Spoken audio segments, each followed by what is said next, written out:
Hello, everyone. Welcome to the Rage Traders Nrl Supercoach YouTube video for today.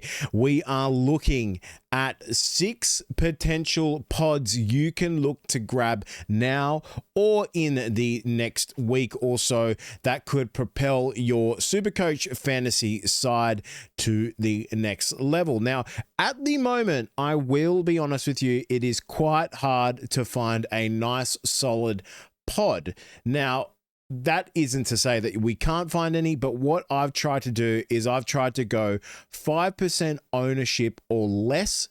I don't want to go 10% because 10% just feels like in between the 5 and 10%, it kind of feels like that we're just looking at people we truly know about and that already have quite a bit of ownership that's going to rise. But I wanted to dive in and really look at 5% or less. So I've got 6 pods here plus a bonus that we most probably know about. He's only really a pod because of injury, but I just wanted to have him as a bonus pod because we need to keep tabs on this player. But I'm going to start with someone that we all know and have seen for the first time this season. And that is Billy Smith. Billy Smith playing for the Roosters. Center had a crazy good game. Really nice game last week against Souths. And at the moment, he's $317,200, a break even of -10 with 3% ownership. And the schedule is looking like Broncos away, Panthers, St. George, Dolphins bye. Now, I know these first 2 games might be something that sways you away. However, Broncos do leak points, and from what we've seen, even from last week, they give up, 22 points against the West Tigers. That's the West Tigers at Suncorp. So don't stray away from that. I think Billy Smith is someone who a lot of the competition is going to be looking at getting soon. But being at this price, if you chose to get in a week earlier before everyone sort of snaps on him, it could do you a world of good. And also Panthers have been leaking points as well. So they go Broncos home, into Panthers away, into New Zealand away, into Gold Coast. Broncos away, into Panthers home, into St. George at home, into Dolphins at home.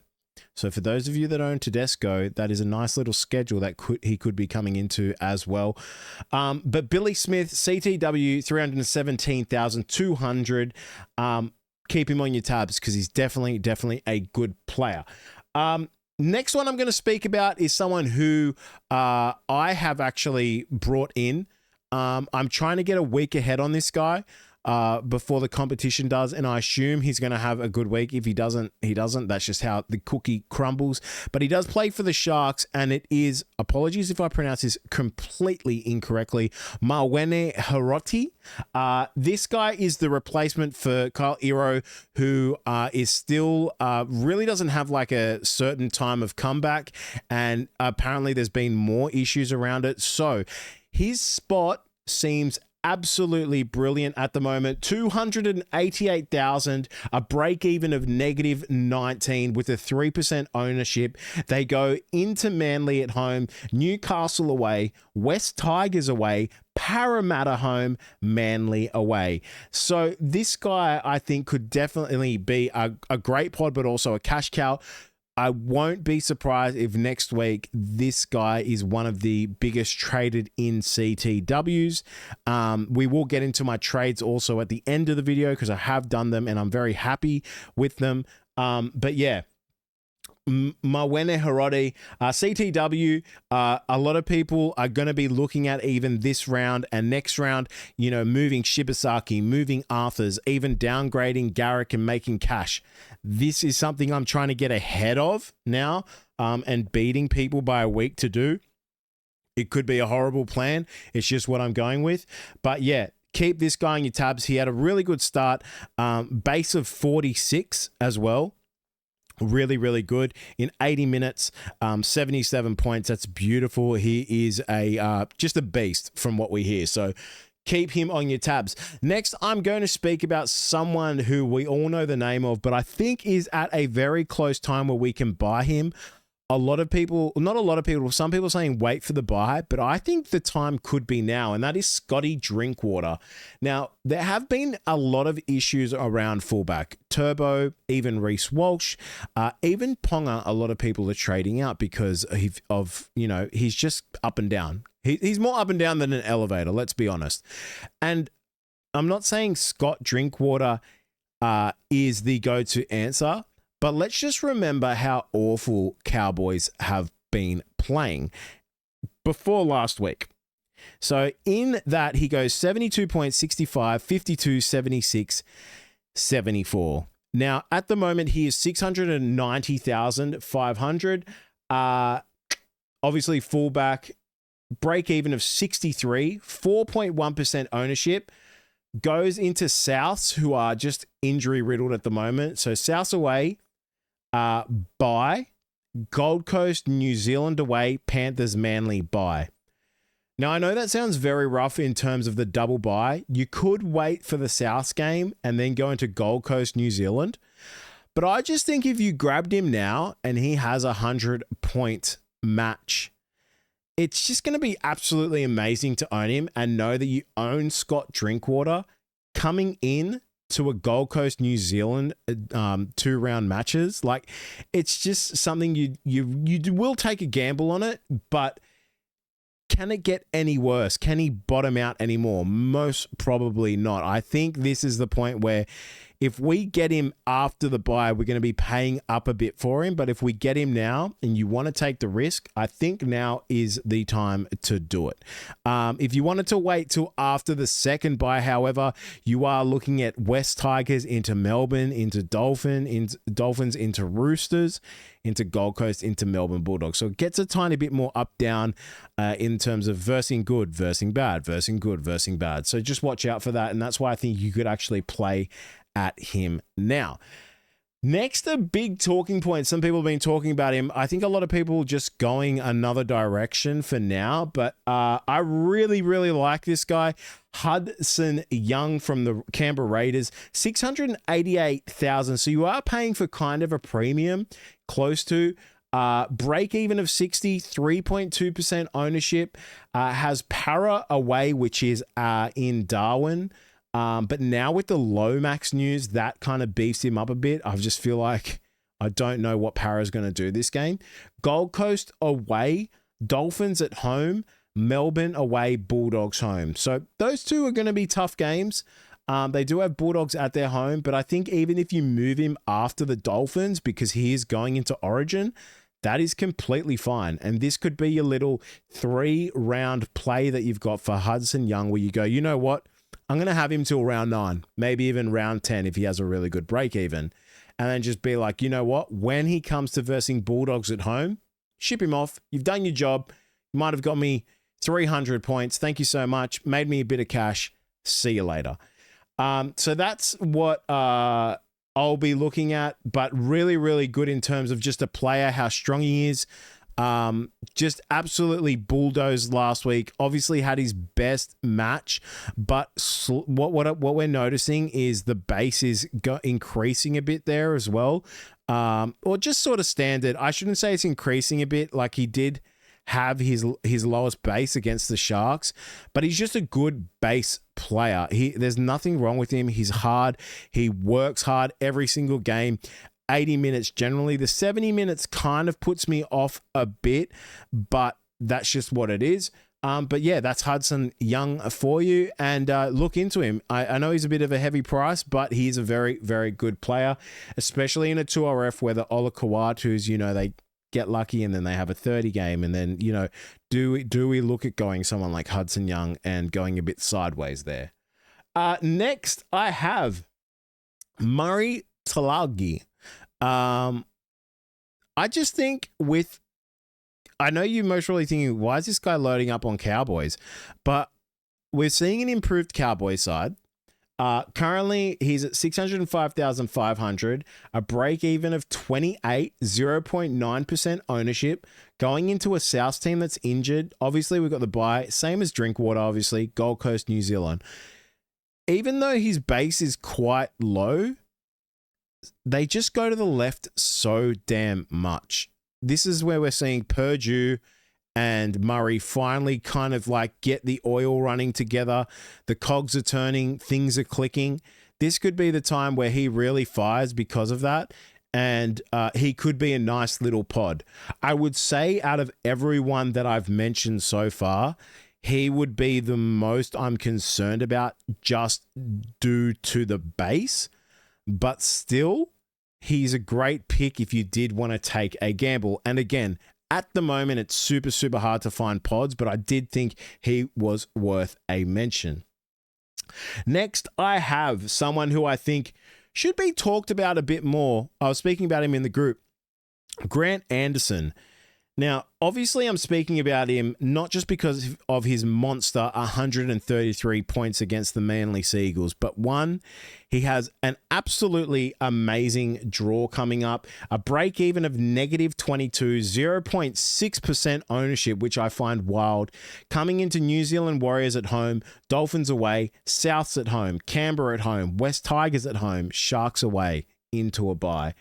This guy is an absolute beast of a player last week. He just really just got the ball a lot over the try line.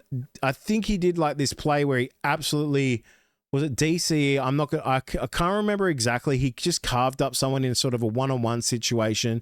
And I just think because of the draw with the Melbourne Storm, this guy could just relish off that. One thing we really have to pay attention here to is he's on the wing and he's taking over Warbrick's spot. So Warbrick is due back round 7. I don't know what's going to happen exactly there.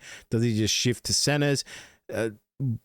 Does he lose minutes because of it? So just watch out because of that.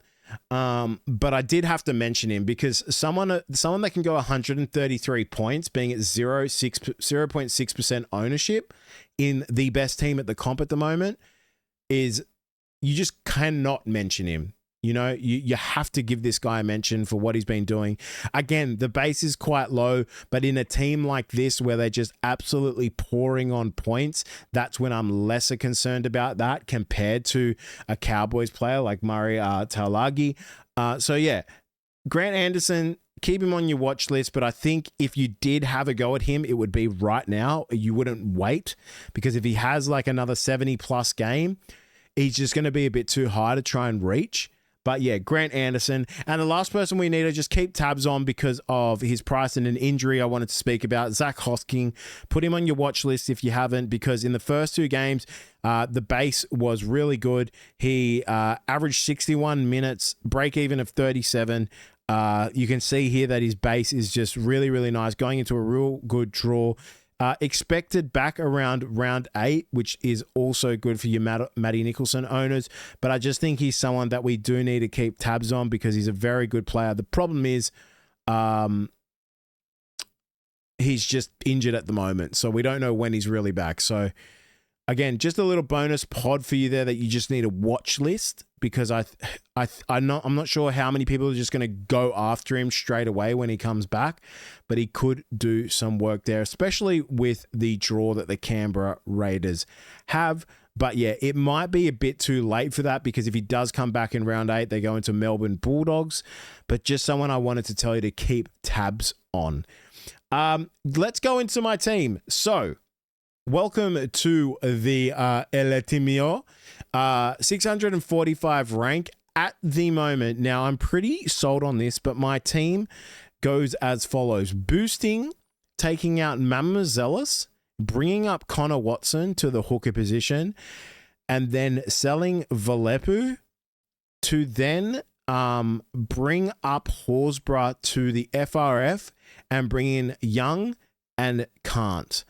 Then selling Garrick to use that money for obviously the Young and Can't play, into getting Hiroti in from the Sharks, who I think will be an absolute cash cow coming next week. But I kind of want to get a week ahead of that. And if, God forbid an injury happens to anyone, but you can't blame it being a bad move if someone gets injured. It is what it is. In Supercoach, we just wait for, the guaranteed cash, and I'm just trying to get like a little bit ahead.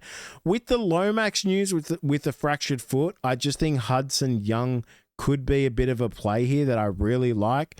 So that is my team at the moment. If you want to see my overall team, essentially this is what it's looking like. I haven't 100% confirmed my captaincy, but this is what I'm set on at the moment. So I've got Watson in my hooker position now over Mam. I just like that he can open up my 2RF now, which allows me to get Kant in. Obviously Tino with the suspension, so he's not playing. Then I've got Haas, Horsburgh with reserve May. Now the reason why, if you're thinking why I don't have May in the starting field, what I do is I put the teams that are playing first on the starting field, and then the teams that are playing last on the reserves. The reason being is if anything happens and they're like laid out, you can then shuffle your reserves so you don't get kind of caught out. So don't do that, because if you have someone that's kind of playing first or playing last and then they get caught out and you get caught out because of it, then you're in big trouble. So if you have players that are playing later, put them as your reserves. Then I got Katoa, Young, Nicholson. I'm not doing Kant yet. I really want to do this. I'm actually contemplating not reserving Hines and doing Kant there, just because you don't know what type of Hines you're going to get. But then that's why it also makes me reserve Hines, because you're like, could this be a week where he randomly just gets 80? Then I've got Campbell and Galvin. If Campbell or Galvin have really awful games, next week I am going to be looking at getting Munster in. I already have Couture, which is good. So my plays next week will be sort of facilitating looking at the Pappenhausen Munster plays and the Hughes plays, but I don't want to boost next week. But I just want to see how they play against the Warriors, because Warriors have always kind of had good-ish games against Storm for some reason. I've noticed that. So I don't know. I'm just making a bit of a play to go sort of the Canberra route, get Kant in. And then I've taken out Garrick. I've got Arthur's Purdue, Jenkins, Herodian with Tamale as the reserve, because they are versing Parramatta, who I think will leak a lot of points. And then I've got obviously Toya and Shibasaki. I'm not sold on Shibasaki being a reserve yet. And then I've got Gutherson, Ponga as my captain with Iongi on the bench. I don't know if I'm going to vice captain Gutherson. Really not sure. I expect Titans to have a really big bounce back game. Not to say that they're going to win, but I think their defense will be a lot sharper. But at the moment, this is where my team stands. I'm not 1,000% on the Hudson Young play, but I was just thinking, could this be a play for me to just go for points? I don't really want to sideways trade Galvin or Campbell to Munster, and I don't want to do Hines to Hughes yet. I just want to evaluate that a bit more, but I definitely want to just see where Ponga lands. If Ponga has like another average game against West Tigers at Newcastle's home ground, he's gone. Pappenhausen will come in, or possibly a Teddy. That's what I'm going to be looking at doing. And with everything I've done, I have 282,900 in the salary. So I'm not overly worried about that in terms of if I do need to pay up a bit more for the Munster, for the Hughes, or for Pap. I have the money to do that, so that's completely fine.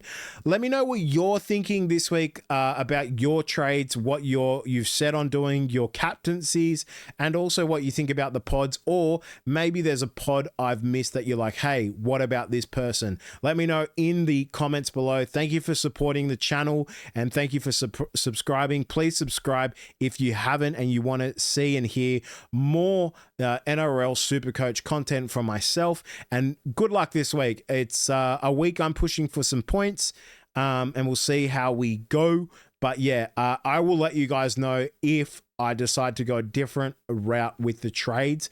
The one biggest concern for me is really, do I need to boost this week? So that's what I'm going to be thinking about.